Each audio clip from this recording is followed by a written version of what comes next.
There are moments when your body knows the truth long before your mind catches up. A smile that feels too polished, a compliment that lands with a strange echo, a conversation that should feel warm yet leaves you chilled.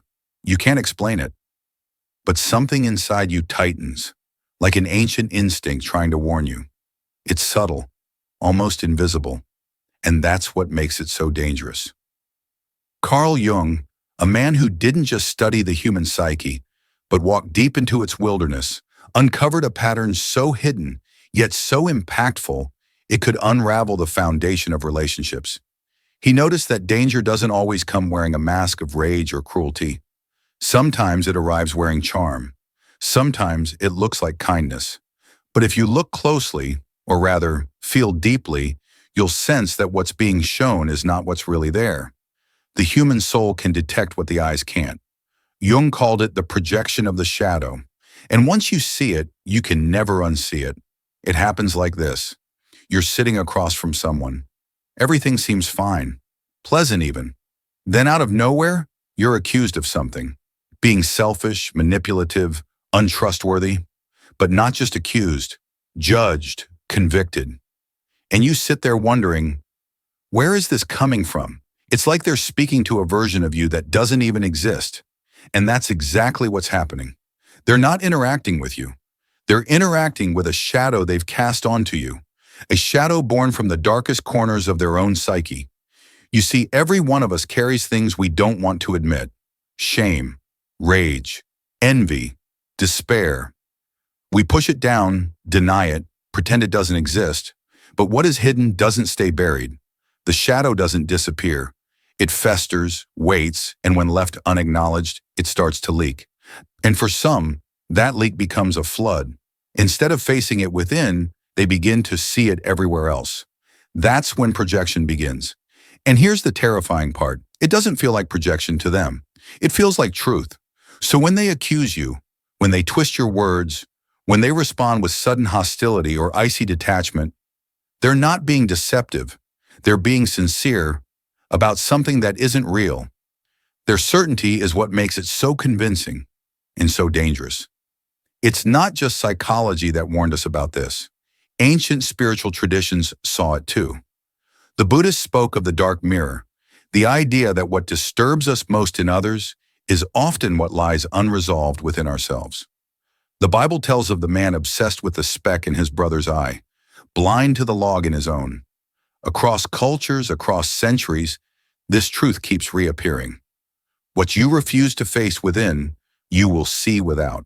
And when you are the target of someone else's unresolved shadow, the best thing you can do is trust your own instincts. Not their words, not their charm, not even their kindness if it feels off.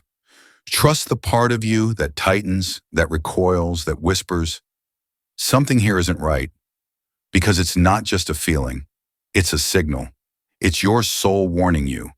Get away before the illusion becomes a trap. In a world that celebrates image over depth, it takes courage to see through the mask. But it takes even more strength to walk away from someone whose demons have mistaken you for home.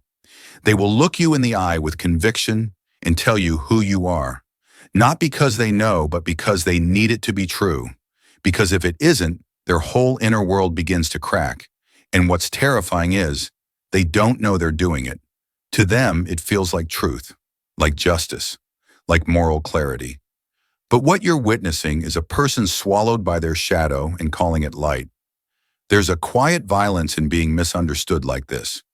When someone accuses you of intentions that never lived inside you, when your silence becomes their proof, your kindness becomes manipulation, your boundaries become betrayal. It doesn't matter what you say, they've already decided who you are, and their certainty becomes contagious. Others begin to believe it too, not because it's real, but because conviction, even if misguided, is persuasive. You start to question yourself. You wonder if you've missed something. If maybe, just maybe, they're right. That's the deepest wound of projection. Not just that others missee you, but that it tempts you to missee yourself. To abandon your knowing, to trade clarity for confusion. But here's the truth. When someone cannot face the parts of themselves they have buried, they cast those parts onto others. And if you're sensitive, strong, or simply present, you may become the screen for their disowned film. You become the villain in their unconscious script, the enemy in their inner war. But not all wars come from woundedness. Some come cloaked in righteousness. This is where it becomes more dangerous. There's a kind of delusion that doesn't rage, it glows. That doesn't accuse, it blesses. And in that glow, many get burned. Because when someone begins to believe they are always right, always pure, always the vessel of something higher, their ego has fused with something vast and unseen. Jung called this psychic inflation. It's when a person loses the line between themselves and the divine. And the moment that line vanishes, so does accountability. They no longer speak, they proclaim. They no longer relate, they correct. They no longer listen, they enlighten. Their humility is gone, replaced with a subtle tyranny of virtue. And the tragedy? They believe it's love. They believe they are helping. But real wisdom, real light, always carries humility. Every true teacher has doubted themselves. Every awakened being has bowed before the unknown. Because real transformation doesn't make you louder. It makes you quieter, gentler, more aware of your own blind spots. So if someone tells you they know who you are, without listening, without asking, without doubt, be careful. If they speak only of your flaws, yet never question their own heart, step back. And if they walk with a moral sword, but leave trails of wounded souls behind them, look closer. The brightest light can cast the longest shadow. And sometimes those who claim to save you are the very ones who cannot save themselves. But listen closely, not to their words, but to the energy behind them. There is a sharp edge hidden beneath that polished humility, a cold certainty behind every gentle phrase. And if you stand too close for too long, you begin to feel it, the quiet erasure of your own voice. You start to shrink, not because they command it outright, but because their truth leaves no room for yours. They don't dominate with force. They dominate with light that blinds instead of illuminates. This is the most seductive kind of control. Not the one that screams, but the one that whispers. Not the tyrant, but the savior. And you find yourself drawn in because part of you wants to believe it, wants to surrender the weight of uncertainty to someone who seems so sure. That's the most human thing, to long for someone who seems to carry the answers you've been aching for. But if you listen deeply, if you slow down and feel instead of think, your body will tell you the truth before your mind can. You'll feel the tension behind the devotion, the fear behind the loyalty, the silence around disagreement. True humility does not silence others. True wisdom does not demand followers. It invites, it doesn't insist. It listens, it doesn't lecture. But when a person becomes the message, when they speak with divine authority but lack the divine doubt, beware. Because you are no longer engaging with a human being. You're engaging with an archetype that has consumed the human. And that kind of presence can shatter people quietly, beautifully. You might not even notice the damage until much later, until your self-trust is gone, until your voice feels like a whisper in your own life, until you realize you've mistaken someone's certainty for your salvation. Jung wasn't warning us to be afraid of leaders or teachers or those who inspire. He was asking us to stay awake, to recognize the hunger in us that makes us vulnerable to charisma, and to understand that projection isn't just what we endure, it's also what we do, because we're all capable of giving away our power in exchange for certainty. And we're all capable of believing our light is so pure it could never cast a shadow. The only anchor in this, the only real path, is self-awareness. To know our darkness and not hide it. To hold our truths lightly, not as weapons, but as offerings.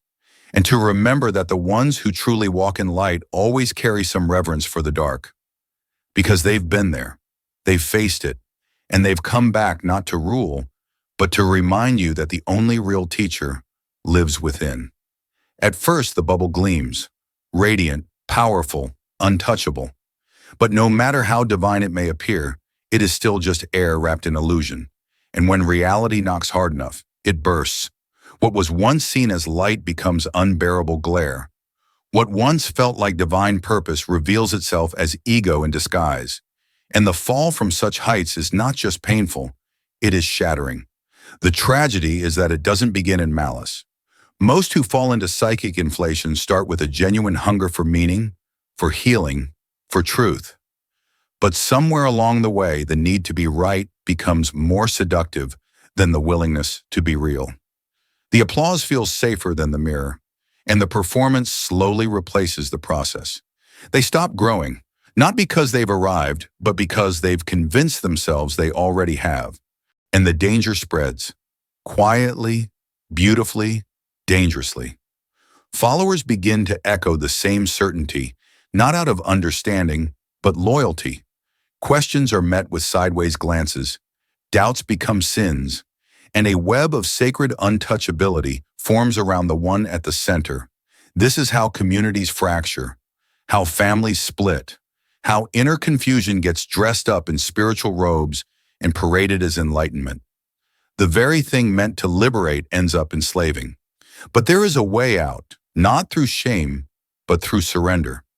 Not the surrender of power, but the surrender of illusion. To stand in front of a mirror and ask, where am I hiding behind my own light? To feel the discomfort of doubt and let it deepen you rather than destroy you. To recognize that wisdom is not the absence of being wrong, it's the willingness to admit when you are. The most evolved souls don't talk about how evolved they are. They don't need to. Their presence doesn't demand agreement. It invites honesty. It allows room for difference. And most importantly, it gives you back to yourself instead of asking you to follow them. So when someone speaks with divine conviction, when they place themselves on the pedestal of absolute truth, pause, not in judgment, but in awareness. Ask yourself, does this path help me come home to my own truth, or does it ask me to replace it with theirs? Does it feel like love, or does it feel like worship? There's a difference. True guidance never removes your agency. It empowers it. True spiritual leaders never need your submission. They encourage your sovereignty. And true light doesn't blind. It reveals. It shows you both the brilliance and the shadow, not as enemies, but as parts of a whole. Carl Jung knew that the self, the true self, is not found in grand declarations or exalted roles. It is found in the quiet courage to face our contradictions, in the patient unraveling of our projections, in the tender, terrifying decision to stay human, flawed, unsure, and awake, because that's where the real light lives. Not in the illusion of perfection, but in the honest, humbling work of becoming whole. And that cost is the slow erosion of the self, not the surface self, the smiling, nodding, ever-agreeable persona that garners praise and approval, but the raw, living essence of who they really are beneath all the roles. That part begins to fade, to starve, to forget how to speak. Because the more someone becomes what others want them to be, the more they abandon the unpredictable, sometimes messy truth of their own soul. It doesn't happen all at once. It's a quiet forgetting, 1,000 tiny choices to fit in, to please, to be accepted. And with each one, a thread is cut, until one day the person wakes up inside a life that feels polished but empty, admired but unreal. They've traded authenticity for acceptance. But acceptance built on performance is fragile. It has to be constantly earned, maintained, performed. And that performance is exhausting. What's most tragic is that the person behind the mask may not even know they're gone. They've lived so long inside the role, they've confused it for reality. They've lost the inner compass. And when the applause fades, when they're alone, when no one's watching, that's when the ache surfaces. A nameless sorrow, a sense of being hollowed out, because they've built their life on what others see, not on what they truly feel. Carl Jung saw this as one of the most dangerous psychological states, not because it causes chaos, but because it creates a kind of soulless perfection. The person becomes smooth, likable, respectable, but not real. And the scariest part? They blend in. They're celebrated, promoted, held up as examples. But beneath the surface, they are disconnected from the very thing that makes life meaningful, their inner truth. You've probably met someone like this. Their smile doesn't quite reach their eyes. Their words are perfect, but they feel rehearsed. You walk away from the conversation wondering why you feel drained, confused, or just strangely empty. That's your nervous system picking up on the absence of congruence. You're feeling the gap between who they are and who they're pretending to be. But not all masks are crafted out of malice. Sometimes they're built out of survival, out of childhood roles, societal pressures, fears of rejection. And in that light, the mask isn't the enemy. It's a shield. The tragedy is when it becomes a prison, when someone forgets they ever had a face beneath it. True freedom begins when you dare to question your mask, when you catch yourself performing and gently ask, who am I without this? It's terrifying, yes, but it's also where you begin to come alive. Because authenticity is messy. It contradicts, it stumbles, it says the wrong thing, but it breathes, it connects, it heals. And in a world obsessed with image, where everything is curated and filtered, realness becomes revolutionary. It invites others to exhale, to show up imperfectly, to remember they're not alone in their humanness. That's what we long for, not someone who performs perfectly, but someone who feels deeply. So if you find yourself exhausted by pretending, lost in who you think you're supposed to be, remember this: the face you were born with, the one before the roles, before the mask, is still there, waiting, not to be perfected, but to be remembered. They spend years building a life that looks pristine from the outside. Accomplishments, smiles, careful words, impeccable control. But underneath, something ancient stirs, something denied, silenced, buried. And it doesn't forget. The shadow waits. It collects every truth that was too messy to show, every impulse that was labeled wrong, every feeling too raw to be expressed. And when it breaks through, it does so with the force of everything that was never allowed to breathe. The moment comes quietly for some, like a private collapse, sleepless nights, a job walked away from, a sudden panic in the middle of ordinary days. For others, it comes violently, a scandal, a betrayal, an act so far from their usual image that no one around them can understand. But for the one inside it, it's not a fall. It's a flood. It's the reckoning. It's what happens when a soul starves long enough to fight for its own life. Because the psyche is not a machine. It's a living system, and it demands wholeness. It doesn't settle for perfection. So when someone clings too tightly to a role, a mask, an ideal, the shadow grows restless. It is not evil. It is not to be feared. It is the unloved child of your own soul, banging on the door, asking to be seen. Jung understood this not as pathology, but as nature. The more light you show to the world, the darker the shadow you cast behind you, if you're not aware. The danger is not in having a shadow. It's in pretending you don't. Because what we deny, we project. What we ignore, we act out. What we suppress, we become in ways we never intended. That's why those who seem the most in control can be the ones most at risk. Not because they're pretending with malice, but because they've forgotten how to stop. They've learned to perform so well that they've mistaken the act for reality. And the deeper they bury their truth, the more violently it demands to be released. This is not about blaming them. It's about understanding all of us.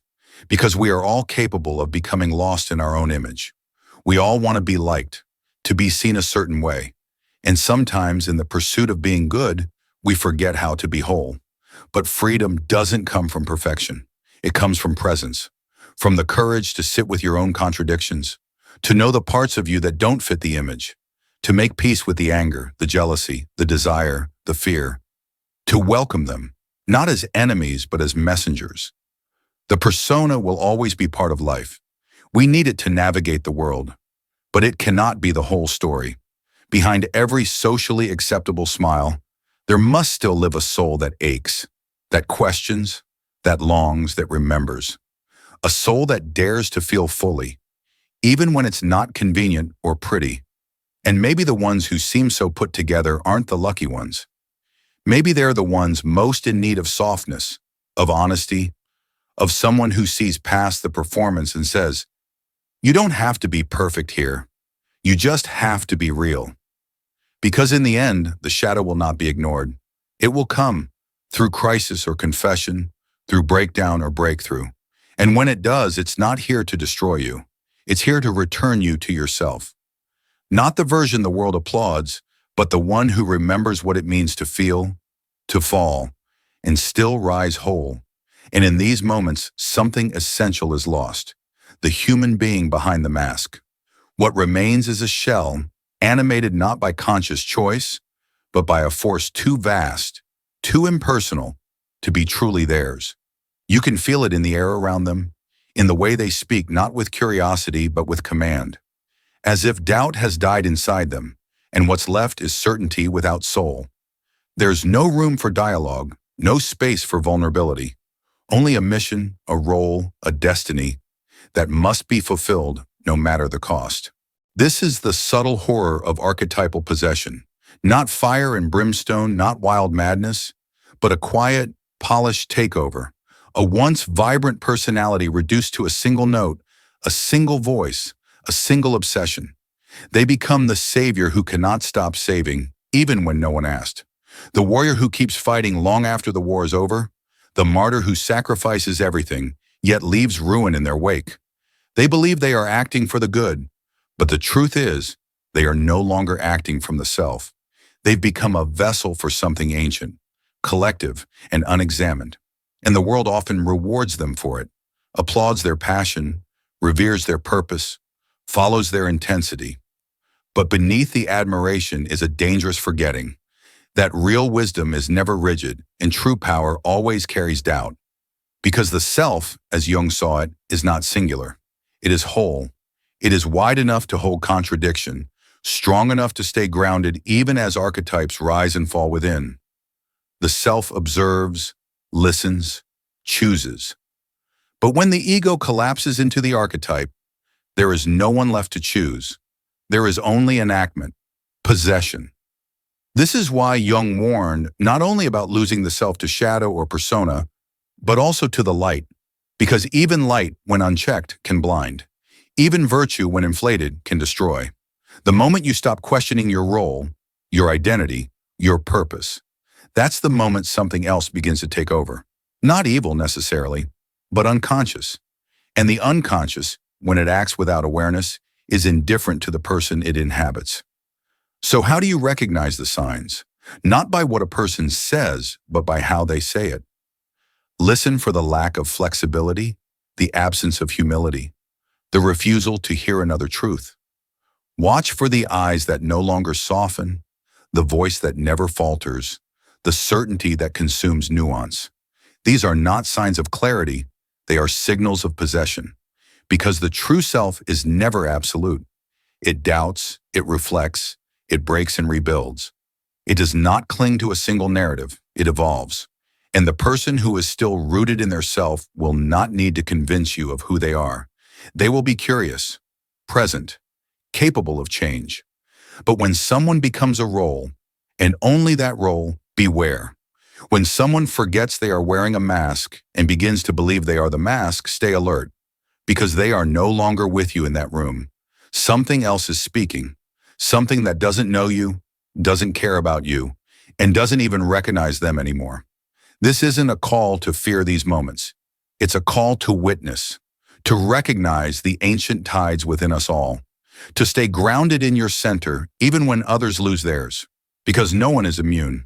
We all walk the edge between selfhood and surrender, between presence and possession. But those who return to themselves, who can feel the archetype rise and yet still choose consciously, those are the ones who become not victims of their depth, but stewards of it. And that's what real spiritual maturity looks like. Not becoming a symbol, but staying human. You can feel it when you're near them. It's not just charisma, it's force. Their words may be eloquent, even beautiful, but what draws people in is the conviction behind them. There is no hesitation, no doubt, no room for dialogue.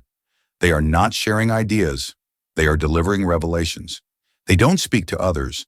They speak over them, through them, as if carrying a message too sacred to question. And in that current of certainty, people follow. They surrender, not to the person, but to the archetype speaking through them. This is the haunting beauty of archetypal possession. It feels like truth, not relative truth, ultimate truth. And when that kind of certainty collides with a fragile world full of uncertainty and fear, it spreads like wildfire. Crowds don't just gather, they unify. They stop asking questions, stop thinking independently, they stop seeing nuance. Everything becomes clear-cut. Us versus them, light versus darkness, right versus wrong. And the person at the center of it all is no longer a human being with flaws and doubts. They are a symbol, a savior, a destroyer, a judge. This is what Jung feared most, not just for the individuals caught in these roles, but for the societies that gather around them. Because when enough people surrender to the gravity of an archetype, entire cultures can fall under its spell. History has already shown us what happens when leaders are no longer seen as people, but as divine instruments. At that point, no atrocity is too great, no act too cruel, because it's all in service of a higher cause. And yet, from the outside, it may look like awakening, a sudden purpose, a grand vision, a mission finally understood.